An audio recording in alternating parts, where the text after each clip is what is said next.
Hello everyone. आज की इस वीडियो में हम बात करेंगे एमए हिंदी का सब्जेक्ट है हमारा MHD 6। ठीक है, हिंदी भाषा और साहित्य का इतिहास। वन शॉट वीडियो लेक्चर होने वाला है और बहुत इंपॉर्टेंट क्वेश्चन जो आपके बनते हैं वो सारे क्वेश्चन करा दूंगा। प्रीवियस ईयर में जो क्वेश्चन आपके बार बार रिपीट हो रहे हैं, ठीक है, मैंने लगभग लगभग 5 से 7 साल के क्वेश्चन पेपर को बहुत ध्यान से देखा है। जो क्वेश्चन मुझे लगा है कि बार बार पूछे जाते हैं वो सारे क्वेश्चन मैंने यहाँ पे कवर करा दिए हैं। और बहुत ज्यादा चांस है कि जो क्वेश्चन मैं आपको यहाँ पे करा रहा हूँ वो आपके एग्जाम में आएंगे। इससे पहले भी जो मैं वीडियो बना चुका हूं, अगर आपने इन सब्जेक्ट की वीडियो मेरी देखी होगी तो आपने देखा होगा कि ज्यादातर जो टॉपिक या जो क्वेश्चन मैंने कराए थे वो आपके एग्जाम में आ रखे हैं। ठीक है, यानी वही क्वेश्चन आपके पेपर में आए हैं, तो बहुत ज्यादा चांस है कि ये क्वेश्चन आपके पेपर में आएंगे। तो बहुत ध्यान से आपको इसको देखना है। और टेलीग्राम पे जुड़ जाइए, एकलव्य इग्नू हमारा टेलीग्राम चैनल है, यहाँ पे आपको पीडीएफ नोट्स अवेलेबल करा दिए जाएंगे। ठीक है, तो आप उसको भी पढ़ सकते हैं, लेकिन आपको एग्जाम से पहले कम से कम 2 बार या 3 बार वीडियो को जरूर देखना है ताकि ये क्वेश्चन आए तो आप आराम से उसको कर पाओ। और एक चीज का और ध्यान रखना है, एक कुछ सब्जेक्ट हैं बीए के सब्जेक्ट हैं, ठीक है, बीए इग्नू के सब्जेक्ट, वो भी मैं आपको शेयर कर दूंगा टेलीग्राम पे, आप उसको भी देख जाना पेपर से पहले। क्योंकि ये जो आपका ये वाला सब्जेक्ट है ना, हिंदी साहित्य का इतिहास, ये सारे टॉपिक आपके बीए वाले सब्जेक्ट से मैच कर रहे हैं। यानी सेम टॉपिक है दोनों जगह पे, लगभग लगभग 90% सेम है। तो अगर आप उनको देख जाओगे तो आपको वहां से भी हेल्प मिल जाएगी। जो क्वेश्चन यहाँ पे इस वीडियो में कवर नहीं होंगे वो क्वेश्चन आपके उन वीडियो में कवर हो जाएंगे। ठीक है, अगर आपको उनका लिंक चाहिए तो आप कमेंट में लिख देना, मैं टेलीग्राम पे शेयर कर दूंगा। तो सबसे पहला क्वेश्चन है कि आदिकाल की प्रमुख प्रवृत्तियों का विवेचन कीजिए। तो आदिकाल पे जाने से पहले थोड़ा सा मैं आपको समझा दूं कि देखो, हमारा जो हिंदी साहित्य है ना वो बहुत विस्तृत है, यानी बहुत बड़ा हिंदी साहित्य है। बहुत सारे लेखक हुए हैं, उनकी बहुत सारी रचनाएं हुई हैं। तो उसको आसान बनाने के लिए क्या करा विद्वानों ने, हिंदी साहित्य को आसानी से पढ़ने के लिए, आसानी से समझने के लिए काल विभाजित कर दिया। ठीक है, यानी 4 काल में बांट दिया। जैसे सबसे पहले होता है, सबसे पहला जो काल है उसको आदिकाल कहा जाता है। ठीक है, इसके बाद जो दूसरा काल आता है उसको भक्ति काल कहा जाता है, ये भी आपने पढ़ा होगा। फिर जो तीसरा काल आता है उसको रीति काल कहा जाता है। ठीक है, फिर इसके बाद जो लास्ट काल है इसको हम क्या बोलते हैं, आधुनिक काल बोलते हैं। तो इस तरीके से क्या किया गया है, काल विभाजन किया गया है और आसान बना दिया गया है। ठीक है, अब इस काल विभाजन को जो विद्वान है उन्होंने अलग अलग टाइम पीरियड के हिसाब से देखा है। यानी कुछ विद्वानों का कुछ कहना है, कुछ विद्वान दूसरे तरीके से कहते हैं। मैं आपको मोटा मोटा समझा देता हूँ, अप्रोक्स में मानना लगभग। ठीक है, क्योंकि हर किताब में अलग अलग मिलेगा, हर विद्वान की जो बातें हैं वो उसमें अलग अलग मिलेगा। आदिकाल को लगभग माना जाता है 1050 से 1375 ईस्वी के आसपास, या फिर कई जगह पे 1000 से 1400 भी लिखा जाता है उसको। और भक्ति काल 1375 से 1700 के आसपास माना जाता है। कुछ किताबों में 50 साल ऊपर या 50 साल नीचे भी आपको मिलेगा, तो उससे घबराना नहीं है, मोटा मोटा आपको समझना है, लगभग मैं बोल रहा हूँ। ठीक है, अप्रोक्स।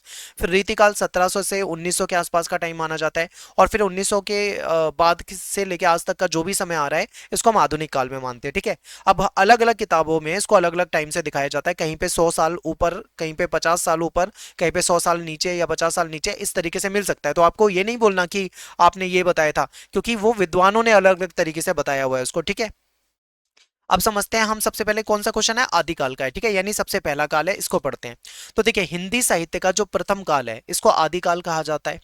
अब सामान्यतः इसको क्या माना जाता है, अप्रोक्स में देखा जाए तो ये 1000 ईस्वी से 1350 ईस्वी तक माना जाता है। ठीक है, लेकिन कुछ विद्वान इसको कहते हैं कि ये कुछ विद्वान इसको 1050 ईस्वी से भी मानते हैं। ठीक है, 1050 से 1375 के आसपास भी मानते हैं। तो यहाँ पे आपको कंफ्यूज नहीं होना, बस मोटा मोटा याद रखना है कि लगभग लगभग इतना था। ठीक है, अब एक और डेट आपको मिलेगी कई किताबों में, 1050 से 1375 विक्रम संवत, ये भी आपको याद रखना है। ये विक्रम संवत में बात चल रही है, विक्रम संवत और ईस्वी इन दोनों में फर्क होता है, 57 साल का अंतर होता है। ठीक है, 57 ईयर के आसपास का। तो इसलिए डेट ऊपर नीचे भी आपको मिल सकती है। ठीक है, तो ज्यादा डेट में नहीं घुसना, ये समझ लो कि सबसे पहला जो हमारे हिंदी साहित्य का काल माना जाता है वो आदिकाल है। ठीक है, बस। ये काल जो था, राजनीतिक अस्थिरता, सामंती व्यवस्था थी इस समय में, धार्मिक आंदोलन चल रहे थे, भाषा के विकास का काल भी ये माना जाता है। ठीक है, तो इस युग में अपभ्रंश से हिंदी का विकास हुआ और वीर गाथाओं और धार्मिक साहित्य और लोक परंपरा का व्यापक विकास हुआ। ठीक है, तो अब एक चीज समझिए ध्यान से, अब बहुत ध्यान से समझना है। यहाँ पे क्या कहा जा रहा है, इस काल की विशेषता बताई जा रही है। यानी इस काल में देखिए तो राजनीतिक अस्थिरता थी, कभी कोई शासक आ रहे थे जा रहे थे। ठीक है, ये चल रहा था। सामंती व्यवस्था थी, धार्मिक आंदोलन चल रहे थे, और भाषा का विकास का काल भी ये माना जाता है। तो इस युग में अपभ्रंश से हिंदी का विकास हुआ। ठीक है, अपभ्रंश से क्या बना, हिंदी बना। तो अब मैं आपको थोड़ा सा और पीछे ले जाके थोड़ा समझा दूं, या अपभ्रंश हिंदी। देखो, आज के समय में जो हम हिंदी बोलते हैं ना, ये हिंदी जो है इसको हम बोलते हैं आधुनिक हिंदी। ठीक है, आज के समय में जिस हिंदी में हम बात कर रहे हैं इसको कहा जाता है आधुनिक हिंदी। क्या आज से 3000 4000 5000 साल पहले भी हिंदी ऐसी थी? तो नहीं थी, उसमें बहुत अंतर था। ये आखिर आधुनिक हिंदी जो बनी है तो ये कैसे बनी है, तो यही हमको समझना है। आधुनिक हिंदी से पहले जो हिंदी बोली मतलब जो भाषा होती थी उसको अपभ्रंश कहा जाता था, ठीक है। अपभ्रंश या अवहट भी कहा जाता था, इसका मतलब होता है भाषा का बिगड़ा हुआ रूप, ठीक है। अब समझिए, शुरुआत होती है वैदिक संस्कृत से, यानी स्टार्टिंग में क्या था, वैदिक संस्कृत थी। उस समय के जो ग्रंथ मिलेंगे आपको वो वैदिक संस्कृत में मिलेंगे, वेद ऋग्वेद वगैरह जो भी मिलते हैं आपको, ठीक है। फिर इसके बाद ये संस्कृत थोड़ी टफ होती थी, जो आपने स्कूलों में पढ़ी है वो संस्कृत अलग है, इससे ये ज्यादा टफ होती है। फिर बाद में आई लौकिक संस्कृत, ठीक है। वैदिक संस्कृत के बाद क्या है, लौकिक संस्कृत। थोड़ा हैंडराइटिंग अच्छी नहीं है, आप समझ जाना, लेकिन लौकिक संस्कृत। इसके बाद आई पाली, आपने सुना होगा पाली, फिर प्राकृत, फिर अपभ्रंश, इसको अवहट भी कई जगह पे कह दिया जाता है, और फिर आधुनिक हिंदी। यानी वैदिक संस्कृत, उसके कुछ साल के बाद लौकिक संस्कृत, फिर पाली, फिर प्राकृत, फिर अपभ्रंश, फिर आधुनिक हिंदी, ठीक है। तो इस तरीके से आज हम जो पढ़ रहे हैं आधुनिक हिंदी, इससे पहले क्या था, अपभ्रंश था। तो यही बात यहाँ पे की गई है आपके इसमें आंसर में, कि आप यहाँ पे एक बार वापिस से ध्यान से देखिए। देखो यहाँ पे क्या क्या कहा जा रहा है, यहाँ पे यही कहा जा रहा है कि इस युग में अपभ्रंश से हिंदी का विकास हुआ, ठीक है। यानी अपभ्रंश थी पहले, इसके बाद हिंदी का विकास हुआ है, तो यही आपको समझना था। और फिर आदिकाल को विभिन्न सामाजिक, राजनीतिक, धार्मिक और सांस्कृतिक परिस्थितियों का प्रतिनिधि काल भी माना जाता है, तो ये भी आपको याद रखना है, ठीक है। प्रथम काल है आदिकाल। अब इसको वीर गाथात्मक प्रवृत्ति का होते हुए इसको वीर गाथा काल भी कहा जाता है। देखो, वीर गाथात्मक प्रवृत्ति का मतलब क्या है, इस समय में वीर, जो वीर पुरुष होते थे, जो वीर होते थे, उन वीरों के बारे में रचनाएं लिखी गई है, तो इसको इसमें वीरों की गाथा बताई गई है, इसीलिए इसको वीर गाथा काल भी कहा जाता है, ठीक है। तो समझिए, आदिकाल की सबसे प्रमुख जो प्रवृत्ति थी वो थी वीर गाथात्मक साहित्य, यानी जो लिटरेचर लिखा गया उसमें क्या था, उस समय के समाज में युद्ध बहुत होते थे, इसलिए कवियों ने राजाओं और वीरों के पराक्रम, उनके शौर्य पे, उनके साहस पे, ठीक है, युद्ध के ऊपर उन्होंने खूब लिखा है, तो इसीलिए वीरों की गाथाएं बताई गई है, तो इसको वीर गाथा काल के रूप में भी हम जानते हैं, ठीक है। अब यहाँ पे इस समय का जो साहित्य था उसको रासो भी कहा जाता है, रासो साहित्य, ठीक है। तो रासो जो ग्रंथ है इसमें क्या मिलेगा, रासो ग्रंथ में आपको वीरता के बारे में बताया जाएगा, युद्ध के बारे में बताया जाएगा, स्वाभिमान, राष्ट्र रक्षा, इन सारी चीजों का चित्रण मिलता है, ठीक है। अब आगे चलते हैं। यहाँ पे मैं आपको एग्जांपल दे देता हूँ, पृथ्वीराज रासो। आपने नाम सुना है तो मुझे बताइए, पृथ्वीराज रासो, इसमें क्या है, पृथ्वीराज के बारे में चंद्र बरदाई ने लिखा है बढ़ा चढ़ाकर, ठीक है। यानी उनकी वीरता के ऊपर, उनके साहस के ऊपर बता रखा है। तो ये सारे जो ऐसे साहित्य होते थे जिसमें राजाओं की, उनके शौर्य की प्रशंसा की जाती थी, या कई जगह पे बहुत ज्यादा बढ़ा चढ़ाकर लिखा जाता था, ठीक है। तो ये यही काल था। फिर दूसरा है धार्मिक प्रवृत्ति। इस काल में धर्म का गहरा प्रभाव था, बहुत ध्यान से समझना, इस काल में धर्म का गहरा प्रभाव था, लेकिन इसके बाद के काल को हम क्या बोलते हैं, भक्ति काल बोलते हैं, लेकिन धर्म का प्रभाव यहाँ पे भी था। सिद्ध साहित्य, नाथ साहित्य, जैन साहित्य, इन सब का बहुत विस्तार हुआ, ठीक है। जो सिद्ध साधु संत होते थे, जो नाथ समुदाय के जो संत होते थे, जैन साहित्य जो है, इसमें भी धर्म के बारे में काफी चीजें आपको जानकारी मिलती है। इन रचनाओं में आध्यात्मिक ज्ञान, वैराग्य, ठीक है, वैराग्य क्या होता है, जैसे मान लो घर बार छोड़ देना, सन्यासी हो जाना, और संसार से दूर हो जाना, इस तरीके की चीजें, योग, आत्म संयम, मोक्ष की भावना प्रमुख रूप से यहाँ पे व्यक्त हुई है, ठीक है। यानी कि इस समय में जो लिटरेचर मिला है, चाहे वो सिद्ध साहित्य हो, नाथ साहित्य हो, जैन साहित्य हो, ठीक है, इसमें आपको क्या मिलेगा, आध्यात्मिक ज्ञान मिलेगा, इस समय के साहित्य में वैराग्य के बारे में जानकारी मिलेगी, योग, आत्म संयम, मोक्ष, ये सारी चीजों के बारे में जानकारी मिलती है। फिर सामंती संस्कृति का प्रभाव। तो आदिकालीन जो साहित्य है इस पे सामंती व्यवस्था की स्पष्ट छाप आपको दिखाई देती है, क्योंकि अधिकांश जो कवि होते थे वो राजाश्रित थे, यानी कहने का मतलब है राजा होते थे। अब राजा का शासन एक तरीके से सामंती शासन ही मान लीजिए। अब राजा के अंडर में रहते थे कवि, यानी वो राजा के लिए लिख रहे हैं, आप इनको दरबारी कवि मान सकते हो, ठीक है। तो दरबारी कवि हैं तो राजा के खिलाफ तो लिखेंगे नहीं, राजा की प्रशंसा में लिखेंगे, राजा इनको आश्रय देते थे, राजा इनको संरक्षण देते थे, तो इसीलिए क्या करते थे, राजा के बारे में खूब बढ़ा चढ़ाकर भी लिखते थे। इसलिए इन्होंने अपने आश्रयदाता, यानी जो भी कवि है उनको जिस जिस भी राजा ने आश्रय दिया है, तो उन राजाओं की प्रशंसा में, तारीफ में, उनके पराक्रम के बारे में खूब इन्होंने वर्णन कराया अपने साहित्य में। साहित्य का उद्देश्य जो होता था वो राजा की प्रतिष्ठा बढ़ाना भी होता था, ठीक है, ताकि कल को वो साहित्य जब दूसरे पढ़ेंगे शासक, तब उनको उनके बारे में पता लगेगा कि वो राजा कितने महान थे, तो ये भी इसका उद्देश्य होता था। अगला पॉइंट है लोक जीवन का चित्रण। यद्यपि राजाश्रित साहित्य अधिक था, ठीक है, यानी जो इस समय में देखा जाए तो राजाश्रित साहित्य ज्यादा था, फिर भी लोक जीवन के बारे में, लोक विश्वास के बारे में, लोक भाषा और लोक संस्कृति का प्रभाव भी इनकी रचनाओं में मिलता है। ठीक है, यानी लोगों का जीवन कैसा था, लोग किन चीजों पे विश्वास करते थे, वहाँ की लोकल लैंग्वेज क्या थी, कौन सी भाषा बोला जाता था, ठीक है, वहाँ की संस्कृति क्या थी, इन सब चीजों के बारे में भी लिखा गया है। लोकगीत और लोक परंपराओं ने आदिकालीन जो साहित्य था इसको क्या किया है, समृद्ध किया है। ठीक है, फिर भाषा का संक्रमण काल, बहुत ध्यान से समझना, ये काल जो है अपभ्रंश से प्रारंभिक हिंदी में परिवर्तन का समय था। मैंने आपको क्या बताया था, अपभ्रंश के बाद आधुनिक हिंदी आई है हमारी, तो या अपभ्रंश फिर प्रारंभिक हिंदी फिर आज के समय में फिर आधुनिक हिंदी, इस तरीके से। तो अपभ्रंश के से प्रारंभिक हिंदी में परिवर्तन का समय था ये। भाषा में अपभ्रंश, प्राचीन हिंदी और विभिन्न जो बोलियां थी उनके मिश्रित रूप मिलते थे। ठीक है, यानी जो विभिन्न बोलियां होती थी, जो क्षेत्रीय बोलियां होती थी, इनके शब्द भी आपको कहाँ पे मिलेंगे, इस समय का जो साहित्य है उसमें मिलेंगे। तो इसी काल में हिंदी भाषा का स्वरूप जो था वो क्या हो रहा था, धीरे धीरे स्पष्ट होने लगा था। फिर मिश्रित भाषिक स्वरूप, बहुत ध्यान से समझिए, आदिकालीन जो लिटरेचर है, जो साहित्य है, इसकी भाषा जो है वो एक रूप नहीं है। क्यों? क्योंकि इसमें अपभ्रंश, अवहट, प्रारंभिक हिंदी और जो लोकल जो बोलियां थी, क्षेत्रीय जो बोलियां थी, ठीक है, उसमें आपकी अवधि हो जाएगी या फिर अलग अलग क्षेत्रों की जो भाषा हो जाएंगी, ये सब बोलियां जो थी इनका भी प्रयोग आपको काफी मिलता है। तो ये क्या है, ये मिश्रित भाषा है। ठीक है, आगे चल के इसका विकास हुआ है आधुनिक हिंदी के रूप में।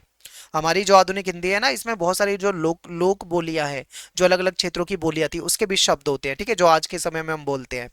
फिर अगला पॉइंट है ऐतिहासिक एवं सामाजिक चेतना। इस काल का साहित्य तत्कालीन राजनीतिक घटनाओं, विदेशी आक्रमणों, सामाजिक परिस्थितियों और सांस्कृतिक परिवर्तनों का परिचायक है, इसलिए इसे इतिहास और समाज का महत्वपूर्ण स्रोत भी माना जाता है। ठीक है, तो देखिए, इस काल का साहित्य जो है ये क्या है, उस समय की जो राजनीतिक घटनाएं थी उसको बताता है। उस समय में विदेशी आक्रमण बहुत होते थे तो उसके बारे में बताता है। सामाजिक जो परिस्थितियां थी, उस समय का जो कल्चर था, ठीक है, उसके बारे में हमें उस समय का समाज कैसा था, कल्चर कैसा था, ये सारी जानकारी हमें इस साहित्य से मिल जाता है। ठीक है, आगे चलते हैं। अगला पॉइंट है वर्णनात्मक शैली। यानी इस समय का जो साहित्य है, लिटरेचर है, इसमें जो घटनाएं लिखी जाती थी, युद्ध के बारे में लिखा जाता था, राजाओं के बारे में लिखा जाता था, धर्म और समाज का विस्तृत वर्णन मिलता था। ठीक है, यानी डिटेल में, वर्णनात्मक शैली मतलब बहुत ज्यादा वर्णन किया गया है, बहुत डिटेल में लिखा जाता था। भाषा जो थी वो सरल होती थी, सरल होने के साथ साथ उसमें ओजपूर्ण यानी तेज होता था। ठीक है, प्रभावशाली भाषा होती थी। अतिशयोक्ति यानी कि चीजों को बढ़ा चढ़ाकर, अतिशयोक्ति अलंकार कौन सा होता है, जिसमें चीजों को बढ़ा चढ़ाकर बताया जाता हो। अलंकारों का, अतिशयोक्ति और अलंकारों का भी प्रयोग इसमें खूब किया गया है। फिर विविध साहित्यिक धाराएं। आदिकाल जो है केवल वीर गाथा साहित्य तक सीमित नहीं है। इसमें वीर साहित्य, धार्मिक साहित्य, सिद्ध साहित्य, नाथ साहित्य, जैन साहित्य और लोक साहित्य, सभी का विकास इसमें हुआ था। ठीक है, इससे क्या होता है, इस काल की बहुआयामी साहित्यिक प्रवृत्तियां स्पष्ट होती है। यानी आदिकाल जो है केवल वीर गाथा साहित्य तक सीमित नहीं है। इसमें यह मत सोचना कि केवल वीरों के बारे में लिखा हुआ है। इसमें वीर साहित्य तो है, इसके साथ साथ धार्मिक साहित्य भी है, ये भी आपको याद रखना है। सिद्ध साहित्य, नाथ साहित्य, जैन साहित्य, लोक साहित्य, सभी का मिश्रण आपको देखने को मिलता है। फिर हिंदी साहित्य की जो आधारशिला है वो मानी जाती है आदिकाल, यानी आदिकाल में हिंदी भाषा, फिर काव्य रूप यानी कविता जो होती थी वो, और साहित्यिक परंपरा, इसकी नींव पड़ती है यहाँ से। फिर आगे चलकर जब भक्ति काल की तरफ चलेंगे, रीति काल की तरफ चलेंगे, तो यहाँ पे क्या होता है, धीरे धीरे हमारे साहित्य का विकास हुआ था। यानी आदिकाल में नींव पड़ी और भक्ति काल, रीति काल में क्या होता है, इसका विकास होता है। और एंड में ना आपको निष्कर्ष जरूर लिखना है, ठीक है, हर क्वेश्चन में। तो देखो, आदिकालीन जो काल था वो हिंदी साहित्य का प्रारंभिक काल माना जाता है। इस समय में वीर गाथात्मक चीजें लिखी गई है। धार्मिक चेतना, सामंती संस्कृति, लोक जीवन का चित्रण, भाषा का विकास, मिश्रित भाषिक स्वरूप, ठीक है, यही चीजें तो हमने पढ़ा है अभी, ये सारे पॉइंट तो हम पढ़ के आए। तो इन्हीं चीजों को आपको शॉर्ट में लिख देना है, 2 लाइन 3 लाइन बहुत हो जाएगा। ठीक है, ज्यादा नहीं कि आपको डिटेल में ही जाना है, इतना ही काफी है। अगले क्वेश्चन पे चलते हैं, भक्ति काल की विशेषता बताओ। यानी आदि काल के बाद कौन सा काल आया, भक्ति काल आया। ठीक है, भक्ति काल का समय क्या था, 1375 से 1700 माना जाता है। कुछ कुछ जगह पे इसको 1400 से 1800 तक का भी माना गया है। कई जगह पे 1400 से 1750 भी बताया गया है। तो आपको मोटा मोटा मान के चलना है 1300 से 1700 के आसपास। ठीक है, इतना ही आपको अप्रोक्स में ध्यान रखना है बस। अब बात करते हैं भक्ति काल की। तो हिंदी साहित्य का भक्ति काल देखो, यहाँ पे 1400 से 1700 माना गया है। ठीक है, तो अलग अलग विद्वानों ने इसको अलग अलग कहा है। तो हिंदी साहित्य का भक्ति काल जो है लगभग लगभग 1400 ईस्वी से 1700, या फिर इसको आप कह सकते हो 1375 से 1700 के आसपास माना गया है। इसे हिंदी साहित्य का स्वर्ण युग भी कहा जाता है, गोल्डन पीरियड। किस चीज का? हमारे हिंदी लिटरेचर का, ठीक है। क्योंकि इस काल में भक्ति भावना के साथ साथ मानवता, सामाजिक समरसता, प्रेम, लोक मंगल, आध्यात्मिक चेतना, इन सब चीजों का विकास हुआ, ठीक है। मानवता के बारे में लिखा गया, सामाजिक समरसता यानी समाज में लोग एकजुट होकर रह सकें, प्रेम, लोक मंगल यानी लोगों का भला हो, आध्यात्मिक, ऐसी चीजों को भी लिखा गया है। इस युग में संत हो गए, सूफी हो गए, राम भक्ति, कृष्ण भक्ति, ठीक है, ये सभी साहित्यिक धारा थी। इन सब का विकास इसी समय में हुआ है। आपकी जो बुक है, कौन सी बुक? आपकी इग्नू के बुक के हिसाब से बनाया मैंने, ठीक है। यानी आपकी जो पुस्तक है इग्नू की पुस्तक, इसके अनुसार देखें तो भक्ति काल जो था केवल धार्मिक आंदोलन नहीं था, बल्कि ये एक व्यापक जन आंदोलन भी था, जिसने समाज और साहित्य दोनों को नई दिशा दी है, ठीक है। यानी कि यहाँ पे हम क्या समझेंगे कि भक्ति काल केवल धार्मिक आंदोलन नहीं था।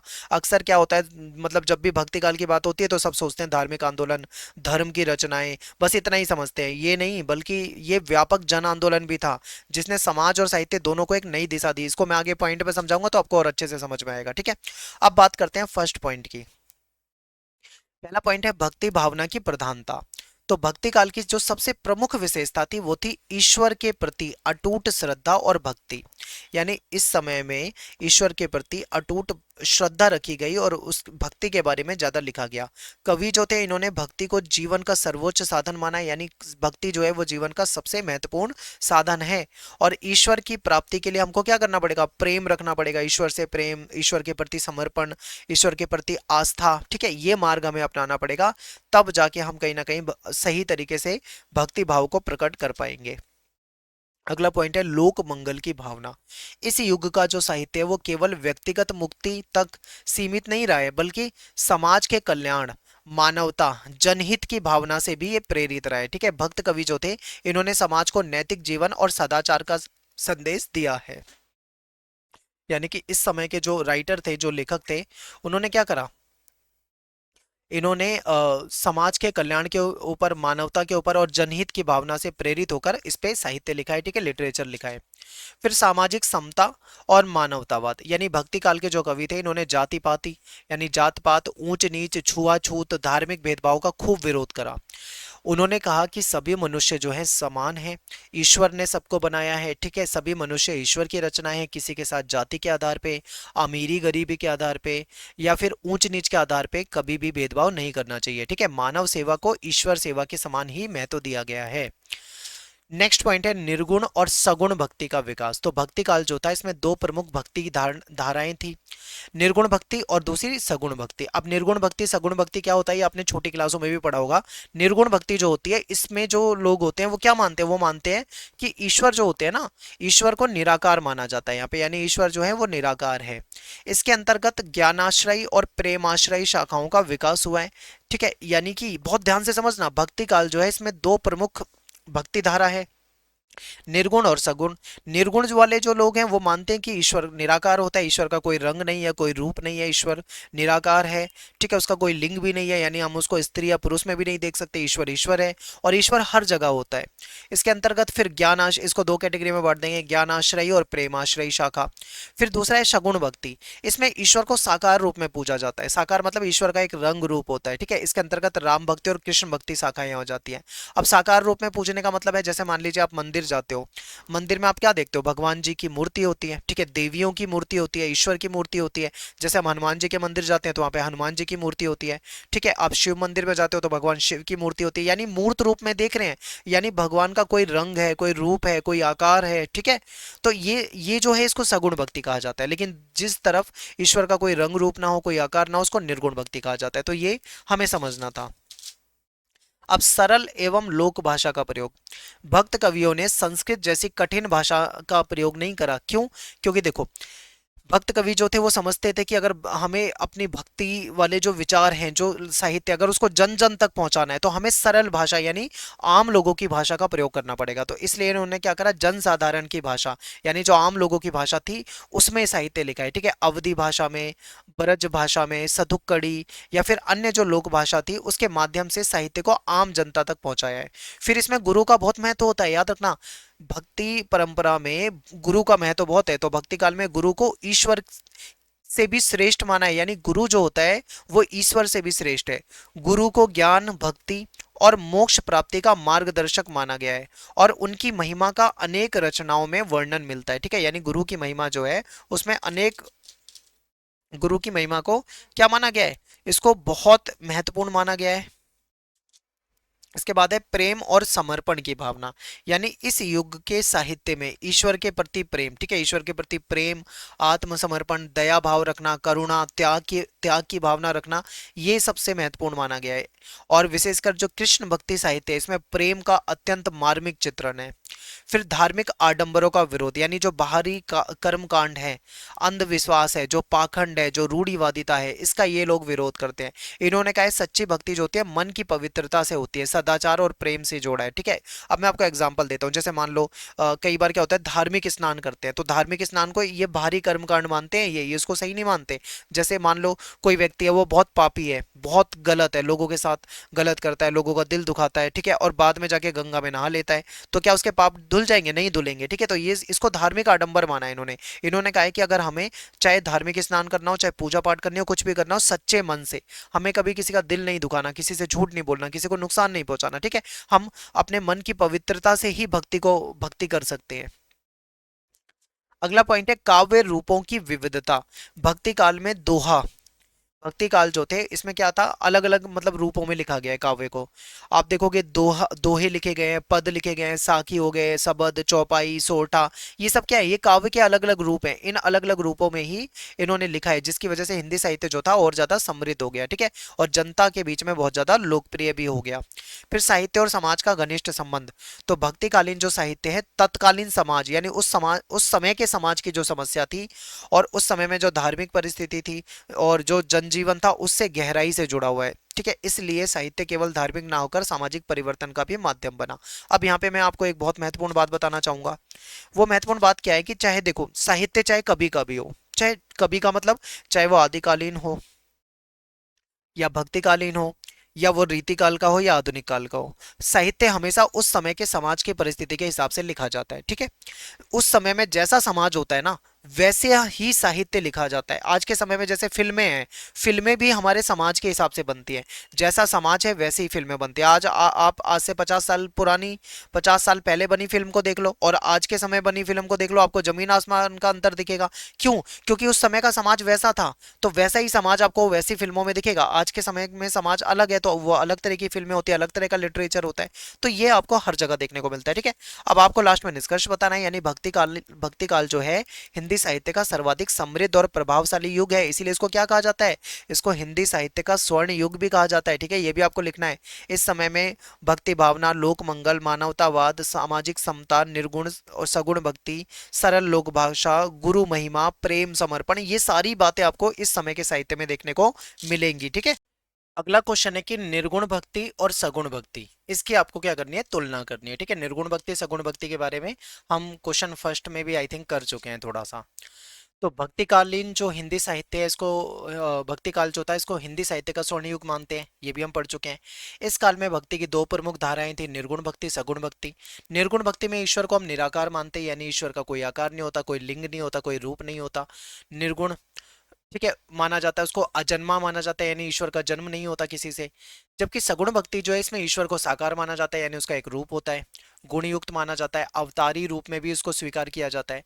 तो निर्गुण भक्ति की दो शाखाएं थी, ज्ञान आश्रयी, प्रेम आश्रयी। ठीक है, ये भी हमने पढ़ा था। सगुण भक्ति में दो शाखा थी, राम भक्ति और कृष्ण भक्ति। अब ईश्वर की अवधारणा, यानी निर्गुण भक्ति में ईश्वर को क्या माना गया है, निराकार माना गया है। ठीक है, यानी निर्गुण भक्ति में ईश्वर को निराकार माना जाता है, उसका कोई आकार, कोई रंग रूप, कोई लिंग नहीं होता। निर्गुण होता है वो हर जगह होता है, सर्वव्यापी होता है, यानी हर जगह है, कण कण में है। इनका कहना है कि किसी मूर्ति में, किसी पत्थर में, किसी पर्टिकुलर किसी धार्मिक स्थान में जाके ईश्वर नहीं मिलता, ईश्वर तो हर जगह होता है। ये कौन मानते हैं, निर्गुण वाले मानते हैं। ठीक है, फिर ये कहते हैं ईश्वर की कोई मूर्ति या कोई रूप नहीं है। सगुण भक्ति जो है इसमें ईश्वर को साकार माना जाता है, गुणयुक्त माना जाता है, अवतार के रूप में भी स्वीकार किया जाता है, जैसे राम और कृष्ण जो हैं इसके प्रमुख स्वरूप होते हैं। ठीक है, तो ये अंतर है निर्गुण और सगुण में। फिर उपासना की पद्धति। अब निर्गुण भक्ति जो है उसमें आंतरिक साधना पे ज्यादा जोर दिया जाता है, ध्यान लगाना, मेडिटेशन करना, ईश्वर का नाम स्मरण करना। जैसे आपने देखा होगा ना कि लोग माला हाथ में ले लेते हैं, माला जपते रहते हैं, ठीक है, तो स्मरण करना और आत्मज्ञान पे ज्यादा बल दिया जाता है। ये है निर्गुण भक्ति की विशेषता, पूजा पद्धति। सगुण भक्ति की विशेषता उसकी पूजा पद्धति में कैसे है, तो ये पूजा करते हैं, आरती करते हैं भजन करते हैं, कीर्तन लीलाओं का स्मरण करते हैं, मूर्ति पूजन को भी ये महत्व देते हैं। तो ये निर्गुण और सगुण में अंतर है। फिर मुख्य उद्देश्य क्या है, निर्गुण भक्ति का उद्देश्य जो है वो है आत्मज्ञान, ईश्वर की अनुभूति, आत्मज्ञान प्राप्त करना, ठीक है, स्वयं का ज्ञान प्राप्त हो, ईश्वर की अनुभूति हो, अज्ञान का नाश हो। सगुण भक्ति का उद्देश्य है प्रेम, श्रद्धा, पूर्ण समर्पण के माध्यम से ईश्वर की कृपा को प्राप्त करना। तो दोनों में उद्देश्य जो है थोड़ा थोड़ा अलग है, बाकी चीजें एक ही होती हैं। शाखाओं की बात करें तो निर्गुण भक्ति को दो कैटेगरी में बांटते हैं हम। आपने इससे पहले छोटी क्लासों में खाली निर्गुण और सगुण इतना ही पढ़ा होगा, ठीक है, लेकिन अब आप इसको और डिटेल में पढ़ोगे। इसको ज्ञान आश्रयी और प्रेम आश्रयी यानी दो शाखाओं में बांटोगे। फिर सगुण भक्ति को हम राम भक्ति शाखा और कृष्ण भक्ति शाखा दो शाखाओं में बांटेंगे, ठीक है। प्रमुख कवि कौन है, निर्गुण भक्ति के जो प्रमुख कवि हैं वो है कबीर, गुरु नानक, दादू दयाल, रैदास, मलिक मोहम्मद जायसी, ठीक है। सगुण भक्ति में आ जाते हैं तुलसीदास, सूरदास, मीराबाई, नंददास, रस खान, ये सब सगुण भक्ति में आ जाएंगे। समाज के प्रति इनका दृष्टिकोण क्या है, चाहे निर्गुण संत हो चाहे सगुण संत हो। आप एक चीज देखोगे, निर्गुण और सगुण जो भक्त है, जो कवि हैं, इन सभी ने क्या करा है, जाति पाति का विरोध करा है, ठीक है। दोनों तरफ आपको जात पात का विरोध दिखेगा। फिर कर्मकांड या बाहरी आडंबर या धार्मिक रूढ़ियों का निर्गुण संत जो है खुलकर विरोध करते हैं। सगुण भक्ति वाले जो है वो प्रेम, भक्ति, मर्यादा, लोक मंगल का संदेश देते हैं, परंतु उनका मुख्य केंद्र जो होता है भगवान के चरित्र और उनके आदर्श का वर्णन करना होता है। और जाति प्रथा का दोनों ही विरोध करते हैं, ठीक है, याद रखना है। भाषा शैली, निर्गुण भक्ति की भाषा सरल है, सहज है, सदुक्कड़ी लोक भाषा पे आधारित है। शैली जो है उपदेशात्मक, तर्क प्रधान है, यानी उपदेश देंगे ऐसा लिखा आपको लगेगा, तर्क प्रधान लॉजिक होगा उसके पीछे, सरल भाषा होगी, ठीक है। आपको लोक भाषा में मिलेगा, अलग अलग जगह की भाषाओं में आपको देखने को मिलेगा। सगुण जो है ये मेनली आपको अवधी भाषा में या फिर ब्रज भाषा में ही आपको इनका साहित्य मिलता है ज्यादातर। इसकी शैली जो है वो भावपूर्ण है, मधुर है और काव्यात्मक है, ठीक है। काव्य के रूप में, कविता के रूप में लिखा जाता है, मधुर और भावपूर्ण है। भाव पक्ष की बात करें तो निर्गुण भक्ति जो है इसमें ज्ञान, वैराग्य, आत्मचिंतन, सत्य की खोज ये प्रमुख माना जाता है। सगुण भक्ति में देखोगे प्रेम, वात्सल्य, दास्य, सख्य, माधुर्य भाव, इन सब का सुंदर चित्रण मिलता है। अगला पॉइंट है साहित्यिक स्वरूप। निर्गुण साहित्य में दोहे, साखियां, शब्द, पद ये सब आपको देखने को मिलेंगे। सगुण साहित्य में आपको पद, चौपाई, दोहा, सोरठा, छंद ये सारी चीजें आपको मिलती है। समानताएं क्या है भाई इसमें, समानता ये है कि दोनों धाराओं में ईश्वर की अवधारणा थोड़ी अलग है। एक ईश्वर को साकार रूप में देखते हैं तो उसको दूसरे निराकार रूप में देखते हैं, ठीक है। फिर भी दोनों का लक्ष्य जो है ना वो यही है कि मानव को ईश्वर से जोड़ना है, नैतिक जीवन का संदेश देना है, प्रेम, भक्ति, मानवता और लोक मंगल की भावना का प्रसार करना है, ठीक है। लोगों को ये जो धार्मिक आडंबर, भेदभाव, इन सब चीजों से बाहर निकालना है। फिर निर्गुण और सगुण भक्ति जो होती है इसके इसके बीच में अंतर देखते हैं, ठीक है। एक टेबल बना दिया मैंने, सारणी बना दी है, यहाँ पे आप देख सकते हो। तो देखो, ईश्वर का स्वरूप जो होता है इसमें निराकार होता है, निर्गुण होता है, अजन्मा माना जाता है। इसमें साकार और गुण युक्त होता है। उपासना की बात करें तो इसमें ध्यान, मेडिटेशन, नाम स्मरण करना, आत्मज्ञान। जबकि इसमें पूजा होती है, भजन, कीर्तन, ठीक है। प्रमुख शाखाएं जो है ज्ञान आश्रय, प्रेम आश्रय, इसमें राम भक्ति और कृष्ण भक्ति। प्रमुख कवि जो है कबीर, नानक, रैदास, जयसी, इसमें तुलसी, सूरदास, मीराबाई। भाषा इनकी सदुक्कड़ी भाषा है, लोक भाषा है। इधर उधर जो लोक भाषा होती है अलग अलग क्षेत्रों की, वो भाषा आपको देखने को मिलेगी। ये खासकर अवधि या ब्रज भाषा में आपको मिलता है। प्रमुख भाव जो है इसमें ज्ञान और वैराग्य की बातें हैं, तो इसमें प्रेम और समर्पण की बातें हैं, ठीक है। तो ये क्या है, इनके बीच में अंतर है। निर्गुण भक्ति और सगुण भक्ति दोनों ही भक्ति काल की महत्वपूर्ण धाराएं हैं। निर्गुण भक्ति ने ज्ञान और समानता और आंतरिक साधना पे बल दिया, जबकि सगुण भक्ति ने प्रेम, श्रद्धा और ईश्वर के साकार रूप को उपासना के महत्व से जोड़ा है, ठीक है। दोनों ने हिंदी साहित्य को समृद्ध किया है, ये आपको समझना है। अगला प्रश्न है कि रीति काल की प्रमुख विशेषता और उपलब्धियों पे चर्चा कीजिए। तो देखिए, हिंदी साहित्य में रीति काल जो है ये 1700 से 1900 के आसपास माना जाता है। इस काल को उत्तर मध्यकाल भी कहा जाता है, ठीक है। और भक्ति काल के बाद जो है साहित्य में भक्ति की अपेक्षा थोड़ा श्रृंगार, श्रृंगार का मतलब है प्रेम भाव, ठीक है, प्रेम, काव्य शास्त्र, अलंकार, रीति और कलात्मकता को ज्यादा महत्व दिया जाने लगा है। ठीक है, यानी कि भक्ति काल में भक्ति वगैरह को ज्यादा मुख्य माना जाता था, लेकिन भक्ति काल के बाद का जो साहित्य था, रीति काल वाला जो अगर हम साहित्य बोले, इसको उत्तर मध्य काल भी हम बोलते हैं, तो इसमें क्या आपको श्रृंगार रस मिलेगा, यानी प्रेम, नायक नायिका, हीरो हीरोइन जो होते हैं ना, नायक नायिका, प्रेमी प्रेमिका, इस तरीके का आपको काव्य मिलता है। और इस काल में कवियों ने काव्य के सौंदर्य, रस, अलंकार और नायिका भेद, इसका विस्तृत वर्णन करा है। अब ये भाई नायिका भेद क्या होता है, आपने कई जगह पे पढ़ा होगा, नायिका भेद, आखिर ये नायिका भेद होता क्या है? तो नायिका भेद को अगर हम सरल शब्दों में समझे तो इसका मतलब होता है प्रेमिका या फिर पत्नी, सॉरी, प्रेमिका या पत्नी के अलग अलग रूपों का, मनोभावों का वर्णन करना। ठीक है, इसमें कवि जो होते हैं वो प्रेम में नायिका जो होती है उसकी अलग अलग परिस्थितियों को बताते हैं, कि इसी को नायिका भेद कहते हैं। ठीक है, वैसे तो 8 इसके प्रकार होते हैं, जिसमें एक वासक सज्जा होता है। ठीक है, मैं आपको डिटेल में नहीं बताऊंगा बहुत ज्यादा, क्योंकि ये इतना डिटेल में आपको पेपर में लिखना नहीं है। आप इसके 8 प्रकार मान लो। जो नायिका होती है, जो प्रेमिका होती है, जो पत्नी होती है, उसके अलग अलग रूप दिखाए गए होते हैं उसमें, उसका व्यवहार। ठीक है, फिर रीति के 3 प्रमुख भेद है, रीति काल को 3 प्रमुख भेद है इसमें, यानी 3 कैटेगरी के कवियों में बांट दिया है। अब रीति काल में अलग अलग तरीके से कवि लिखते थे, तो उसको भेद बता दिया गया है। तो पहला जो है इसको बोला जाता है रीतिबद्ध कवि। रीतिबद्ध यानी रीति में बंधे हुए, यानी जो नियमों में बंध कर लक्षण ग्रंथ लिख रहे हैं, यानी जो नियमों में बंध कर अपने ग्रंथ को लिखते हैं, जैसे केशवदास, चिंतामणि, ये सब क्या है, नियमों में बंध के, नियमों के हिसाब से लिख रहे हैं। रीति सिद्ध कवि, जिसने नियमों की जान, मतलब ऐसे कवि जिनको नियमों की जानकारी थी, पर उन्होंने लक्षण ग्रंथ नहीं लिखे, केवल स्वतंत्र काव्य लिखा है, जैसे बिहारी, इसमें सबसे फेमस हो जाएंगे बिहारी।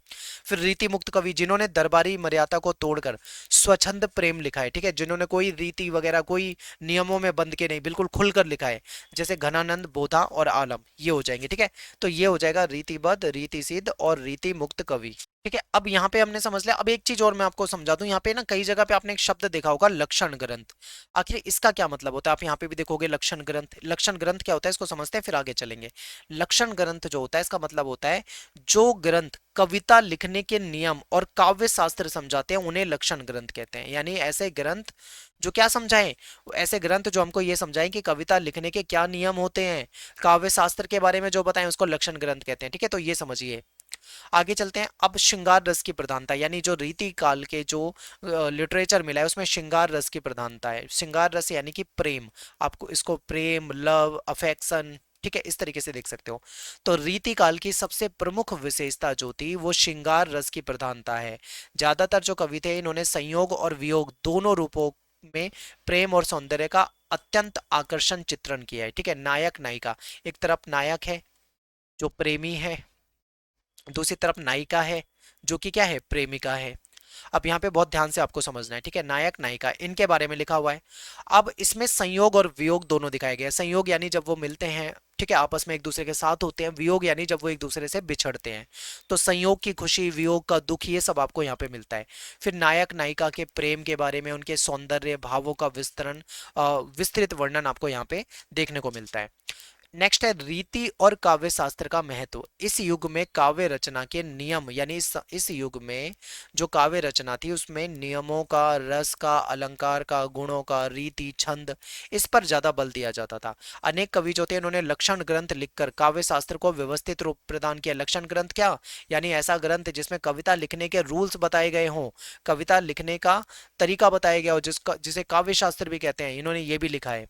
फिर अलंकारों का बहुत प्रयोग किया है, क्योंकि जहां पे नायक नायिका की बात होगी, जहां पे प्रेम प्रेमिका की बात होगी, तो वहीं वहां पे अलंकारों का प्रयोग तो करना ही पड़ेगा। ठीक है, तो रीतिकालीन कवि जो थे इन्होंने काव्य को प्रभावशाली बनाने के लिए, सुंदर बनाने के लिए, आकर्षक बनाने के लिए उपमा अलंकार, रूपक अलंकार, उत्प्रेक्षा अलंकार, अनुप्रास अलंकार, इन अलंकारों का खूब प्रयोग किया है। ठीक है, इससे भाषा जो है कलात्मक भी हो जाती है और सौंदर्यपूर्ण भी बन जाती है। नेक्स्ट है राजाश्रय की परंपरा। अब ये देखो, ये सारे ज्यादातर दरबारी कवि ही होते थे इस समय। तो इस काल के जो ज्यादातर कवि थे वो राज दरबार से जुड़े थे, किसी राजा से जुड़े थे, इसलिए उनकी जो रचनाएं थी उसमें राजा की प्रशंसा भी मिलेगी, दरबारी संस्कृति भी मिलती है, विलासपूर्ण जीवन यानी जो लग्जरी लाइफ होती है उसका भी चित्रण आपको मिलता है। साहित्य पर राजाश्रय का स्पष्ट प्रभाव दिखाई देता है। नेक्स्ट है नायिका भेद का विस्तृत वर्णन, यानी रीति काल में नायिकाओं के विभिन्न रूपों स्वभावों अवस्थाओं का अत्यंत सूक्ष्म और कलात्मक वर्णन किया गया है। यानी रीतिकाल में जो नायिका है, नायिका के जो विभिन्न रूप हैं, उसके जो स्वभाव है, उसकी जो अवस्था है, उसके बारे में बताया गया है। ठीक है। अब नायिका के भी बहुत सारे रूप जो मैं आपको 8 प्रकार बताता हूँ वो हो जाते हैं। ठीक है। जैसे कि मान लो पहला हो जाएगा वासक सज्जा, यानी जो अपने प्रिय के आने की खुशी में सज संवर कर प्रतीक्षा कर रही हो। अब मैं आपको सारे रूप बता देता हूँ नायिका भेद के। ठीक है, पेपर में आप लिख सकते हो। जैसे कि पहला है जिसको कहा जाता है वासक सज्जा। वासक सज्जा में क्या होता है, आपने पढ़ा होगा। वासक सज्जा में होता है जैसे मान लो कोई स्त्री है, कोई महिला है, वो अपने प्रिय यानी उसका प्रेमी या फिर उसका पति जो भी है वो आने वाला है, उसके आने की खुशी में सज संवर कर उसकी प्रतीक्षा कर रही है। दूसरा होता है विरहोत्कंठिता, यानी जो प्रिय के ना आने से विरह में तड़प रही है, यानी उसका प्रेमी है, उसका जो पति है वो आ नहीं रहा है या आया नहीं है, जो वो विरह की आग में जल रही है, तड़प रही है। ठीक है, बिल्कुल। तीसरा है स्वाधीन भर्तका। इसमें क्या होता है, जिसका प्रिय उसके वश में हो और उसकी बात मानता हो। यानी मान लो आपने देखा होगा ना, कई महिलाएं ऐसी होती है जो अपने अपने जो भी आप समझ लो, पति कह लो, उसका प्रेमी कह लो, ठीक है, उसको अपने कंट्रोल में रखती है, बिल्कुल इशारों पे नचाती हैं। तो जिसका पति उसके वश में हो, तो ये भी नायिका भेद का एक प्रकार है। फिर एक होता है कलहांतरिता। ठीक है, कलहांतरिता कहा जाता है उसको। इसमें क्या होता है, इसमें झगड़ों के कारण प्रिय से अलग हो गई हो। कई बार क्या होता है, लड़ाई झगड़ा हो जाता है, फिर बाद में पछता रहे होते हैं कि काश ना लड़ाई करी होती। फिर एक होता है खंडिता। इसमें क्या होता है, प्रिय के किसी दूसरी स्त्री के पास जाने से क्रोधित हो। यानी मान लो कि कोई स्त्री है, उसका जो प्रिय है, उसका जो जो भी है, उसका पति, उसका बॉयफ्रेंड जो भी है, वो किसी दूसरी स्त्री के पास जा रहा है, उससे वो क्रोधित हो रही है, गुस्सा हो रही है। ये भी नायिका भेद का एक प्रकार है। फिर एक होता है विप लक्ष लब्धा, इसको कहा जाता है। इसमें क्या होता है, प्रिय ना मिलने का वचन देकर भी धोखा दिया हो। यानी जिसे प्रिय ने मिलने का वचन देकर भी धोखा दे दिया हो कि मैं मिलूंगा तुमसे, लेकिन बाद में निकल गया हो वहां से। ठीक है।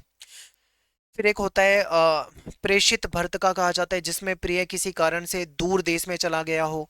एक होता है अभिसारिका, यानी जो स्वयं साहस करके अपने प्रिय से मिलने जाती हो। तो ये सब क्या है, नायिका भेद के अलग अलग प्रकार है, 8 प्रकार होते हैं इसके। तो आपको सारे बता दिए मैंने।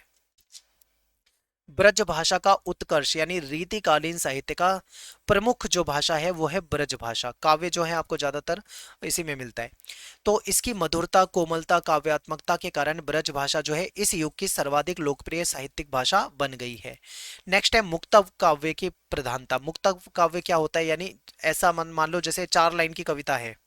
ठीक है। अब चारों लाइन का अपना एक स्वतंत्र अर्थ हो, यानी अपने में पूर्ण अर्थ हो, उसको मुक्तक काव्य कहा जाता है। यानी इसका अब दूसरी लाइन से कोई लेना देना नहीं है, इसका पूरा अर्थ यहीं से निकल जाएगा। तो इस काल में जो काव्य लिखा गया था उसमें ज्यादातर मुक्तक काव्य होता था। इसमें दोहा होते थे, कवित होते थे, सवैया लिखा जाता था। ठीक है, ये छंद होते थे अलग अलग प्रकार के, और ये स्वतंत्र रचनाएं होती थी। मुक्तक काव्य को स्वतंत्र रचना भी कहा जाता है, क्योंकि इसमें स्वतंत्र अर्थ होता है हर एक लाइन का। कलात्मकता और सौंदर्य बोध, यानी रीतिकालीन कवियों ने भावों की अपेक्षा अभिव्यक्ति की सुंदरता, भाषा की मधुरता, कलात्मक शैली को ज्यादा महत्व दिया है। ठीक है, ये बहुत ध्यान से समझिए। यानी इन्होंने क्या किया है, भावों की अपेक्षा अभिव्यक्ति की जो सुंदरता है, भाषा की जो मधुरता है, कलात्मक शैली है, यानी लेखन पे इन्होंने बहुत फोकस किया है। इस कारण इस युग का साहित्य जो है बहुत ज्यादा परिष्कृत है, बेहतर है, कलात्मक बन गया है। प्रमुख कवि जो है जैसे केशव दास जी हो जाएंगे, बिहारी जी हो जाएंगे, भूषण जी हो जाएंगे, देव जी हो जाएंगे, पद्माकर जी, मतीराम जी, घनानंद जी, सेनापति जी, ये सब कौन है, ये सब इस समय के महत्वपूर्ण कवि रहे हैं। ठीक है। रीतिकाल की उपलब्धियां क्या है, तो देखो हिंदी काव्य शास्त्र जो है, इसका व्यवस्थित विकास जो है ना, वो इसी काल में हुआ है। ठीक है, हमारी जो कविताओं का व्यवस्थित विकास इसी समय हुआ है। फिर ब्रज भाषा का साहित्यिक रूप में बहुत ज्यादा प्रयोग इसी काल में देखने को मिलता है। रस, अलंकार, छंदों का भी बहुत विकास हुआ है यहाँ पे। मुक्तव काव्य जो थी उसको विशेष प्रतिष्ठा मिली, यानी स्वतंत्र रचनाएं होती थी, स्वतंत्र लाइनें होती थी। ठीक है। नायिका भेद 8 प्रकार जो मैंने आपको बताए हैं। फिर श्रृंगार साहित्य, प्रेम, लव, अफेक्शन, ये सारी चीजें देखने को मिलती है। फिर भाषा की कलात्मकता, अभिव्यक्ति अपने चरम पे थी इस समय में, और हिंदी साहित्य को श्रेष्ठ कवि और अमूल्य काव्य जो है वो इसी समय से मिलता है। लास्ट में आपको 2 लाइन का निष्कर्ष लिखना है। पूरे जो आंसर में आपने पढ़ा है कोई भी 2 लाइन उठाओ और यहाँ पे ला के लिख दो, बहुत हो जाएगा। ठीक है, क्योंकि निष्कर्ष लिखने से मार्क्स मिलते हैं। निष्कर्ष जरूरी नहीं है कि बहुत अच्छा निष्कर्ष लिखा हो, कोई भी 2-3 लाइन उठा के लिख दो, काम चल जाएगा। ठीक है। तो रीतिकाल जो है हिंदी साहित्य का श्रृंगार और काव्य कला का युग माना जाता है। इस समय में जो ज्यादातर काव्य लिखा गया था उसमें श्रृंगार रस की प्रधानता थी, प्रेम वगैरह के बारे में लिखा जाता था। नायिका भेद आपको देखने को मिलता है। राजाश्रय, यानी राजा के आश्रय में कवि रहते थे, दरबारी कवि होते थे, तो दरबारी संस्कृति, दरबारी जो जो वैभव होता था उसके बारे में भी लिखा हुआ मिलता है। अगला प्रश्न है कि भारतेंदु युग की विशेषताओं का वर्णन कीजिए। तो देखिए, आधुनिक काल यानी जहां से हमारा आधुनिक काल शुरू होता है, ठीक है, मान लीजिए यहां से हमारा आधुनिक काल शुरू होता है, तो यहाँ पे स्टार्टिंग में ही जो युग था उसको कहा जाता है भारतेंदु युग, ठीक है, यानी भारतेंदु युग जो है आधुनिक हिंदी साहित्य का प्रारंभिक युग माना जाता है। इसका समय जो था सामान्यतः 1850 ईस्वी से 1950 ईस्वी तक स्वीकार किया जाता है, ठीक है, यानी इसका समय कब माना गया है, लगभग लगभग 1850 से 1900। अब देखो, ये मैंने आपको कई बार बताया कि ये अलग अलग जगह पे अलग अलग तरीके से माना जाता है, लेकिन ये वाला जो आधुनिक काल है ये आपको लगभग लगभग हर किताब में यही मिलेगा, ठीक है। और इसका युग का नाम जो था भारतेंदु हरिश्चंद्र के नाम पे पड़ा, क्योंकि ये जो युग है इसमें भारतेंदु जीते जो थे वो सबसे पहले, मतलब इनके समय से ही इसको देखा जाता है, तो सबसे पहले और सबसे फेमस राइटर यही थे, क्योंकि इन्होंने हिंदी भाषा और साहित्य को नई दिशा प्रदान की थी। भारतेंदु ने हिंदी साहित्य को जीवन और समाज से जोड़ा तथा आधुनिक चेतना, राष्ट्रीय भावना और जन जागरण का सूत्रपात भी इन्होंने किया है, ठीक है। अब समझते हैं थोड़ा सा भारतेंदु जी के बारे में। देखो, भारतेंदु हरिश्चंद्र जी जो थे बहुत अच्छे लेखक हैं, बहुत अच्छे राइटर हैं, ये अभिनेता भी हैं, ठीक है। और इनकी बहुत कम आयु रही है, यानी 34-35 साल की आयु में आई थिंक ये मर गए थे, इनकी मृत्यु हो गई थी, डेथ हो गई थी, लेकिन इतनी कम आयु में इन्होंने इतना बेहतरीन साहित्य दिया है हमारे हिंदी साहित्य को, ठीक है। नाटक लिखे इन्होंने, विभिन्न कुछ कहानियां वगैरह भी लिखी है, ठीक है, तो बहुत अच्छा साहित्य लिख कर गए हैं। तो राष्ट्रीय चेतना का विकास, क्योंकि इनके समय में देखा जाए तो देश जो था वो अंग्रेजों का गुलाम था, तो अंग्रेजों का गुलाम था उस समय में क्या सिचुएशन थी देश की आप अच्छे से जानते हो।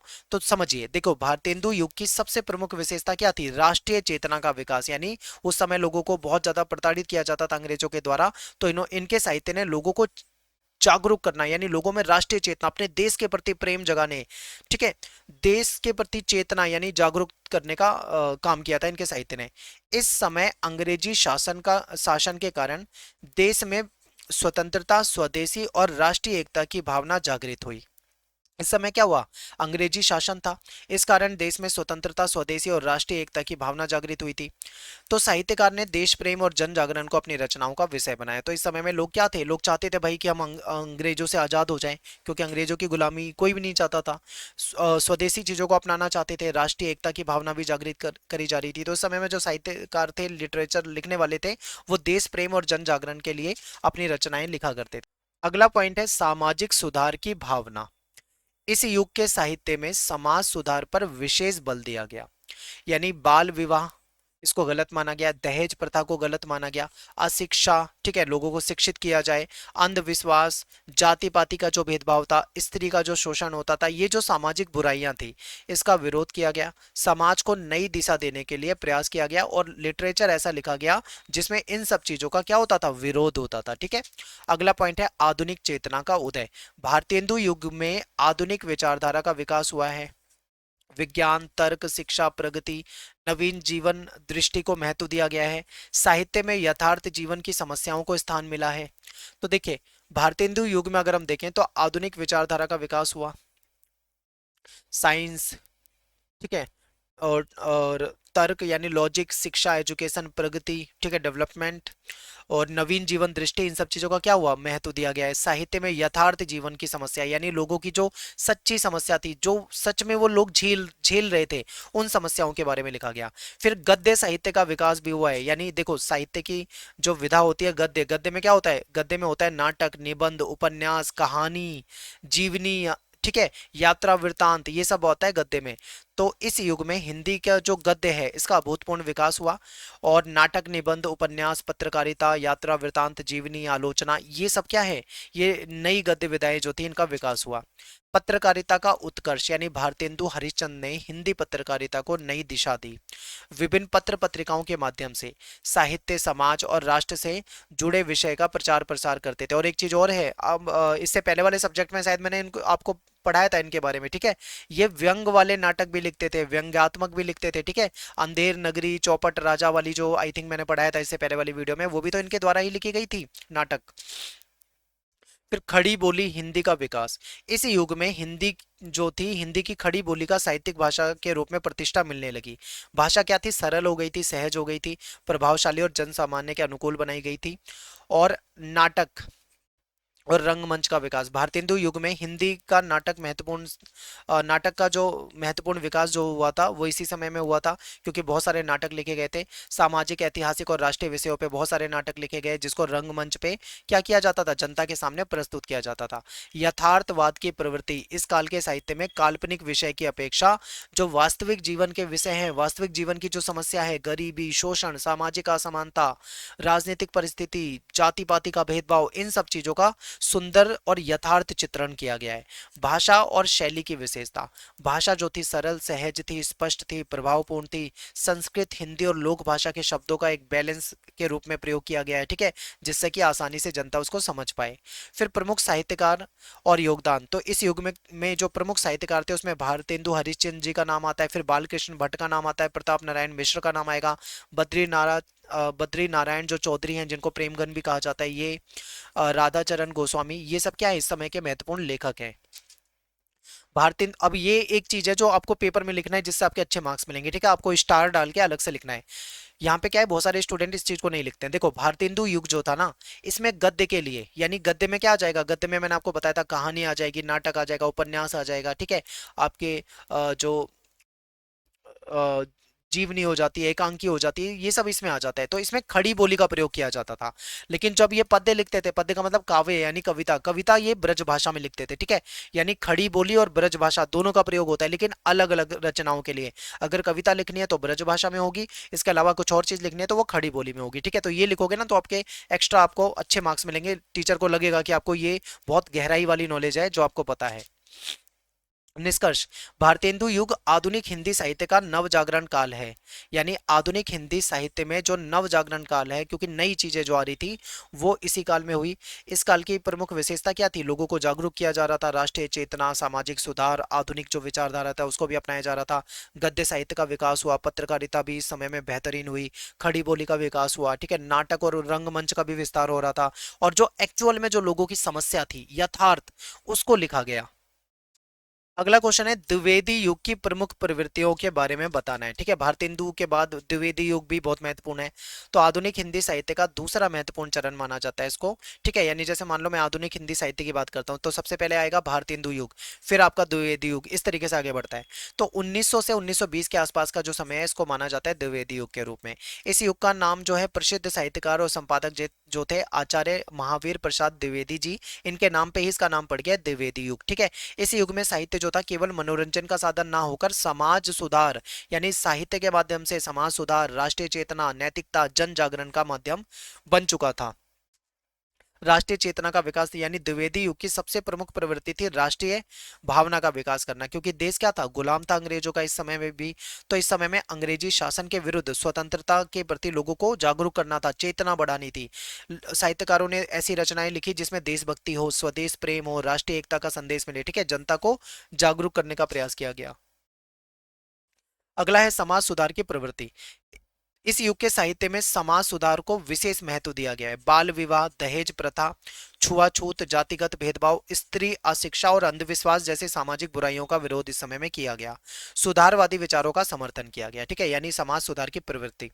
इस युग में आपको क्या दिखेगा कि देखो बहुत तरह की समस्या थी, बाल विवाह होता था, दहेज लिया जाता था, छुआछूत, जाति प्रथा तो पहले से ही था, ठीक है, स्त्रियों को पढ़ाया नहीं जाता था, अंधविश्वास को लोग बहुत मानते थे। तो इन सब बुराइयों का विरोध साहित्य में मिलता है। फिर नैतिकता और आदर्शवाद, यानी द्विवेदी युग के साहित्य में नैतिक मूल्य, चरित्र निर्माण, कर्तव्य पालन, त्याग, सत्य, आदर्श जीवन पर विशेष बल दिया गया, यानी नैतिक मूल्यों का विकास किया जा सके, लोगों को चरित्र निर्माण किया जा सके, कर्तव्य पालन के लिए उनको जागरूक किया जा सके, त्याग, देश के लिए त्याग करने के लिए तैयार हो, सत्य बोले, अच्छा जीवन जिए, इन सब चीजों का विशेष बल दिया जाता था, ठीक है। खड़ी बोली और हिंदी का विकास। इस युग में खड़ी बोली, क्योंकि खड़ी बोली इससे पहले भारतेंदु युग में भी थी, तो खड़ी बोली हिंदी को साहित्यिक भाषा के रूप में यहाँ पे पूरी तरीके से प्रतिष्ठा मिल चुकी थी। भाषा को शुद्ध, सरल और व्याकरण सम्मत तथा प्रभावशाली बनाने पे ज्यादा ध्यान दिया गया था। गद्य साहित्य का विकास हुआ है। निबंध, कहानी, उपन्यास, आलोचना, जीवनी, पत्रकारिता जैसी जो गद्य विधा है, इसका विकास हालांकि भारतेंदु युग से शुरू हो चुका था, लेकिन इस समय में बहुत चरम पे पहुंच चुका था, ठीक है। फिर यथार्थवाद की प्रवृत्ति, यानी कि ज्यादा कल्पना वगैरह नहीं लिखनी जो समाज की वास्तविक सच्चाई है, जो एक्चुअल में है, जैसे किसानों की समस्या, मजदूरों की समस्या, महिलाओं की समस्या, सामान्य जनता की समस्या, छुआछूत या जो भी समस्या, उन सब चीजों का खूब यथार्थ चित्रण यहाँ पे हुआ है। भाषा शुद्धि और साहित्यिक अनुशासन, यानी आचार्य महावीर प्रसाद द्विवेदी ने भाषा की शुद्धता पे, व्याकरण पे, लिखने की शैली पे, अनुशासन पे बहुत बल दिया है। इनके प्रयासों से हिंदी भाषा जो थी बहुत ज्यादा परिमार्जित हो चुकी थी, ठीक है, मानक हो चुकी थी। ये नहीं कि कुछ भी लिख दो, व्याकरण का बहुत ध्यान दिया जाता था, भाषा की शुद्धता का बहुत ध्यान दिया जाता था, ठीक है। फिर उपयोगितावादी साहित्य, द्विवेदी युग का साहित्य जो है केवल सौंदर्य बोध तक सीमित नहीं है, बल्कि समाज और राष्ट्र के लिए उपयोगी बनाने का प्रयास किया गया। साहित्य को ऐसा बनाया गया ताकि लोगों को शिक्षा मिल सके, लोग जागरूक हो सके, समाज में परिवर्तन हो सके, ठीक है, ऐसा साहित्य लिखा गया। प्रकृति और मानव जीवन का चित्रण, इस युग में प्रकृति का वर्णन मिलता है, और उसका उद्देश्य जो था केवल सौंदर्य का प्रदर्शन करना नहीं था, बल्कि मानवीय मूल्यों को प्रस्तुत करना था, मानव जीवन की समस्या, उसके संघर्ष का चित्रण करना था, ठीक है। 10वां पॉइंट है प्रमुख साहित्यकार, तो महावीर प्रसाद द्विवेदी जी हो जाएंगे, मैथिली शरण गुप्त, अयोध्या सिंह उपाध्याय जिनको हरिओद कहा जाता है, श्रीधर पाठक हो जाएंगे, राम नरेश त्रिपाठी हो जाएंगे, माखन लाल चतुर्वेदी, ठीक है, ये सब इस समय के महत्वपूर्ण साहित्यकार हैं। द्विवेदी युग जो है आधुनिक हिंदी साहित्य का सुधारवादी और राष्ट्रीय चेतना का युग माना जाता है। सुधारवादी क्यों? क्योंकि इस समय में लिखने का अनुशासन, व्याकरण, भाषा की शुद्धता, मानकता, इन सब चीजों पे बहुत ज्यादा ध्यान दिया गया था, ठीक है। इसके अलावा समाज सुधार तो है, लोगों को राष्ट्र के प्रति जागरूक करना, आदर्शवाद और समाज की सच्चाई दिखाना, ये सारी चीजें भी मिलती है, ठीक है। समाज की जो कुरीति है, बुराइयां है, उसका भी खिलाफ प्रहार किया गया। नेक्स्ट क्वेश्चन है कि छायावाद की विशेषता और उसकी उपलब्धियां बताना है, ठीक है। छायावाद के चार प्रमुख कवि के बारे में मैं आपको पहले भी बता चुका हूं, ठीक है। तो यहाँ पे हम छायावादी जो कवि हैं उनके बारे में, उस समय के जो रचनाएं थी उनके बारे में यहाँ पे देखेंगे। तो देखिए, छायावाद जो है आधुनिक हिंदी कविता का एक महत्वपूर्ण युग माना जाता है। इसको हम 1918 से 1936 के आसपास के समय को छायावाद के रूप में देखते हैं। इसे हिंदी कविता का स्वर्ण युग भी कहा जाता है, क्योंकि इस समय में बेहतरीन कविताएं लिखी गई। इस युग में कवियों ने मनुष्य की भावना को, प्रकृति, प्रेम, सौंदर्य, आत्म अनुभूति को प्रमुख विषय बनाया, ठीक है। तो व्यक्तिगत भावनाओं की अभिव्यक्ति, यानी छायावाद की सबसे बड़ी विशेषता क्या थी कि कवि जो थे उन्होंने अपने मन की भावना, उनके मन में जो भावना थी, सुख दुख, प्रेम, आशा, निराशा, इसको इन्होंने खुलकर व्यक्त कराया अपनी कविताओं के माध्यम से। कविता जो थी अधिक व्यक्तिगत हो पाई, भावनात्मक बन पाई, क्योंकि जब लोग कविता को पढ़ते थे तो कविता से अपने आप को जोड़ कर देख पाते थे। सेकंड पॉइंट है प्रकृति एवं प्रकृति का सुंदर चित्रण। तो छायावादी कवि जो थे इन्होंने प्रकृति का बहुत ही सुंदर चित्रण किया है, पर्वतों के बारे में, नदी, फूल, चांद, बादल, पेड़ पौधे, ठीक है, तितलियां, इन सब चीजों के बारे में खूब लिखा है। अपनी भावनाओं को व्यक्त करने के लिए प्रकृति का बहुत इन्होंने प्रयोग किया है, प्रकृति को मनुष्य का साथी माना है। कल्पना की प्रधानता, यानी कल्पना बहुत भर भर के इन्होंने अपने साहित्य में डाल रखी है, यानी इस युग में कविताओं में कल्पना का विशेष महत्व है। कवियों ने अपनी कल्पना के माध्यम से साधारण बातों को भी बहुत सुंदर बना दिया, बहुत आकर्षक बना दिया।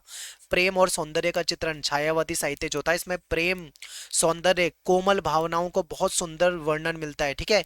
ये केवल स्त्री पुरुष तक सीमित नहीं है, प्रेम मतलब स्त्री पुरुष का प्रेम नहीं, बल्कि प्रकृति से प्रेम, मानवता से प्रेम, ईश्वर के प्रति प्रेम, ये सब भी यहाँ पे बताया गया है। रहस्यवाद की भावना, छायावादी कवि जो थे इन्होंने ईश्वर, आत्मा और प्रकृति के गहरे संबंध को समझने का प्रयास किया।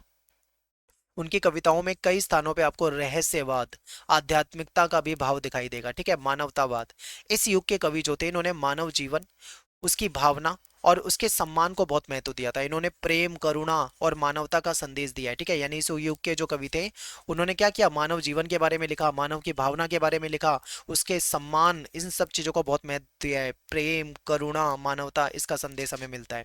सरल और संगीतात्मक भाषा, छायावादी कवि जो थे इनकी भाषा जो थी बहुत ही मधुर है, सरल है, काव्यात्मक है, ठीक है, क्योंकि काव्य लिखते थे, कविता लिखते थे, तो काव्यात्मक है। इनकी कविताएं पढ़ने और सुनने में आपको बहुत मधुर लगेगी, ठीक है, मीठी लगेगी। प्रतीकों और बिंबों का बहुत प्रयोग किया है, डायरेक्ट किसी बात को ना कहकर किसी दूसरे प्रतीक के रूप में दिखाना, इसी को प्रतीक या बिंब कहा जाता है। तो छायावादी जो कवि थे अपनी बात को प्रभावशाली बनाने के लिए प्रतीकों और बिंबों का प्रयोग करते हैं। इससे कविता जो होती है और ज्यादा सुंदर बन जाती है और अर्थपूर्ण बन जाती है, ठीक है। छायावाद की प्रमुख उपलब्धियां क्या है? हिंदी कविता को नई दिशा मिली, कविता में व्यक्तिगत भावनाओं को महत्व मिला, प्रकृति और सौंदर्य का श्रेष्ठ चित्रण हुआ, ठीक है। फिर भाषा जो थी इस समय में बहुत ज्यादा सुंदर बन चुकी थी, और कल्पना का खूब प्रयोग मिलता है। आपको पता है ये कल्पना और काव्य कला का विकास हुआ है। हिंदी साहित्य को उच्च स्तर और अनेक श्रेष्ठ कविताएं जो है छायावाद ने दी हैं। ठीक है, तो छायावाद में प्रकृति के बारे में, प्रेम के बारे में, इन सब चीजों के बारे में बहुत वर्णन मिलता है। और ये प्रमुख कवि कौन थे? चार स्तंभ माने जाते हैं छायावाद के। सबसे पहले नंबर पे है जयशंकर प्रसाद, फिर निराला जी, फिर पंत जी, ठीक है, और महादेवी वर्मा। ये चारों क्या है? छायावाद के स्तंभ माने जाते हैं। इन चारों कवियों ने छायावाद को नई ऊंचाइयां प्रदान की। लास्ट में आपको निष्कर्ष बताना है, यानी छायावाद हिंदी साहित्य का एक अत्यंत महत्वपूर्ण काव्य आंदोलन है। इस समय में कविता बहुत अलग तरीके से लिखी जाने लगी थी। इसमें मानव की जो व्यक्तिगत भावना है, उसका प्रेम, प्रेम में बिछड़ना, प्रेम में मिलना, ठीक है, यानी जो फीलिंग्स होती है, जो भावनाएं होती है, वो लिखी गई हैं। प्रकृति से प्रेम, कल्पना, प्रेम और सौंदर्य, रहस्यवाद, मानवतावाद, ये सारी चीजें आपको इस समय में देखने को मिलती है। अगला क्वेश्चन है प्रगतिवाद और प्रयोगवाद का तुलनात्मक अध्ययन। तो देखिए, छायावाद के बाद हिंदी साहित्य में दो महत्वपूर्ण काव्य धाराएं विकसित हुई। एक था प्रगतिवाद, दूसरा है प्रयोगवाद। दोनों ने हिंदी कविता को क्या बनाया? एक नई दिशा दे दी। लेकिन दोनों की विचारधारा और उद्देश्य और शैली, यानी लिखने का तरीका अलग रही है। ठीक है, प्रगतिवाद अलग तरीके की शैली में लिखा जाता है, प्रयोगवाद अलग। प्रगतिवाद ने समाज के बारे में, मजदूर, किसान और सामाजिक जो समस्या थी, इसके महत्व को, इसके महत्व के बारे में ज्यादा लिखा है। लेकिन प्रयोगवाद जो था, इसने व्यक्ति की जो आंतरिक भावना है, जो नए नए प्रयोग हैं, जो आधुनिक अभिव्यक्ति है, इस पे ज्यादा लिखा है। ठीक है, तो इसमें आप जब भी ये लिखोगे ना प्रगतिवाद के बारे में, तो आपको ये जरूर लिखना है, तार सप्तक के बारे में जरूर लिखना है। ठीक है, यानी आचार्य अज्ञे ने 1943 में तार सप्तक नामक पत्रिका संग्रह से प्रयोगवाद की शुरुआत की थी। ठीक है, तार सप्तक आपको याद रखना है।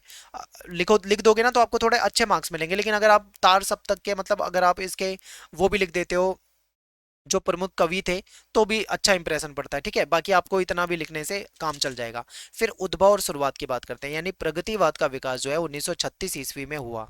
इस पर मार्क्सवादी विचारधारा का प्रभाव ज्यादा था, यानी वर्ग संघर्ष की बातें करते हैं। तो प्रयोगवाद का विकास जो है 1943 ईस्वी में हुआ है।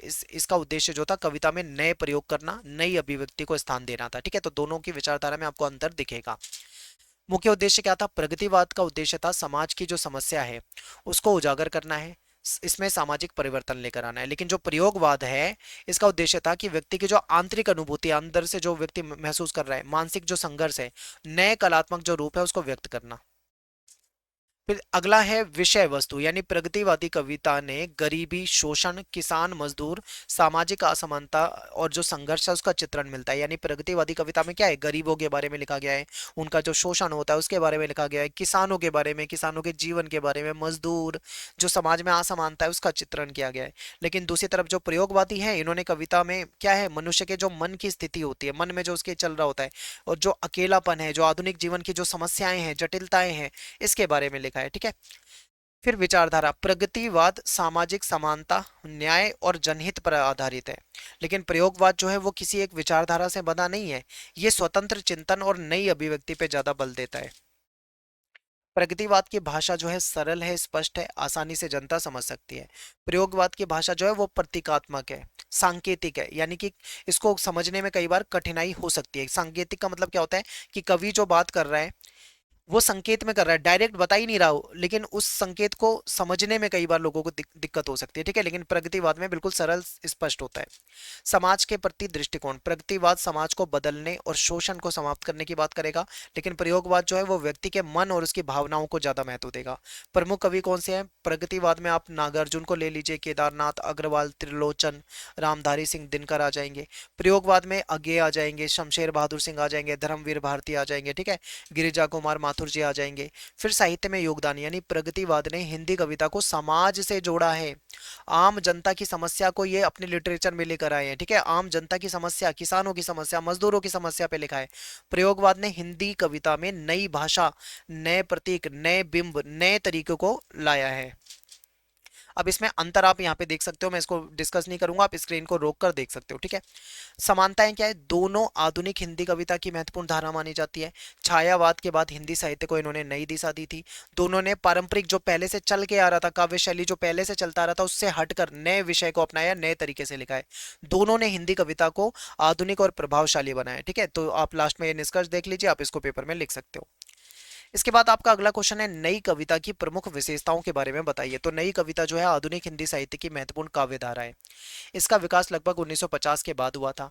ये कविता जो है स्वतंत्र भारत यानी जब देश आजाद हो चुका है उसके बाद जो बदलता सामाजिक, राजनीतिक और सांस्कृतिक परिवेश था उसकी देन था। ठीक है। नई कविता में जो कवि थे इन्होंने आम आदमी का जो जीवन था, उसकी जो समस्या थी, उनके जो संघर्ष थे, अकेलापन, बदलती हुई जो परिस्थिति थी उसके बारे में लिखा है। इसमें क्या है, यथार्थ जीवन का चित्रण यानी जो सच्चा जीवन है, लोगों की जो वास्तविक जीवन है उसका चित्रण किया गया है। यानी कि जो जैसे मान लो कोई आम आदमी है, उसका सुख दुख, उसका संघर्ष, उसकी बेरोजगारी, गरीबी, अकेलापन, सामाजिक समस्या, इसको प्रमुखता दी है। फिर व्यक्ति की भावनाओं की अभिव्यक्ति यानी नई कविता में व्यक्ति के मन की भावना, उसके मानसिक तनाव, चिंता, असुरक्षा, जीवन के उसके अनुभव को ज्यादा महत्व दिया गया है। ठीक है। यानी उसके मन में क्या चल रहा है, उसके मन में क्या तनाव है, क्या चिंता है, क्यों परेशान है, इन सब चीजों के बारे में उन्होंने लिखा है। ठीक है। कवि अपने व्यक्तिगत अनुभव को भी कविता का विषय बनाते हैं। आधुनिक जीवन की समस्या यानी क्या है, उद्योग बढ़ रहे हैं, औद्योगिकरण हो रहा है, शहरी जीवन, विज्ञान, मशीनों का प्रभाव और पारिवारिक बदलाव, आधुनिक समाज की जो समस्या है इसका इन्होंने चित्रण करा है। फिर सरल और सहज भाषा यानी नई कविता की भाषा बहुत सरल है, स्पष्ट है, बोलचाल की भाषा है, आसानी से इसको समझा जा सकता है। ठीक है। अलंकारों वगैरह का प्रयोग भी आपको सहज रूप में ही मिल जाएगा। कठिन शब्दों का ज्यादा प्रयोग नहीं करते हैं, बहुत ज्यादा कठिन शब्दों का प्रयोग नहीं करते हैं। ठीक है। इसके बाद है मुक्त छंद का प्रयोग यानी नई कविता में पारंपरिक छंदों की अपेक्षा जो मुक्त छंद है इसका प्रयोग किया गया है। मुक्त छंद क्या होता है, स्वतंत्र होते हैं यानी उसका अपने आप में अर्थ होता है, आसानी से उसको समझा जा सकता है। ठीक है।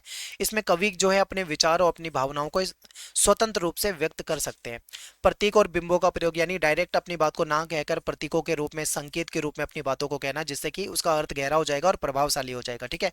लोगों को सोचने के लिए मजबूर करेगा। फिर सामाजिक चेतना, नई कविता जो है केवल व्यक्तिगत अनुभव तक सीमित नहीं है, इससे समाज, राजनीति, आर्थिक असमानता, भ्रष्टाचार, ऐसी जो सामाजिक समस्या है इस पर भी इन्होंने लिखा हुआ है। ठीक है। फिर मानवतावादी दृष्टिकोण, नई कविता में मनुष्य और उसके जीवन को सबसे अधिक महत्व दिया गया है।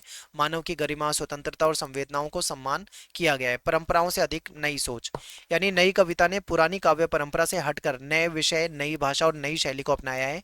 यही कारण है कि इसे आधुनिक युग की कविता भी कहा जाता है यानी आधुनिक समय की कविता कहा जाता है। ठीक है।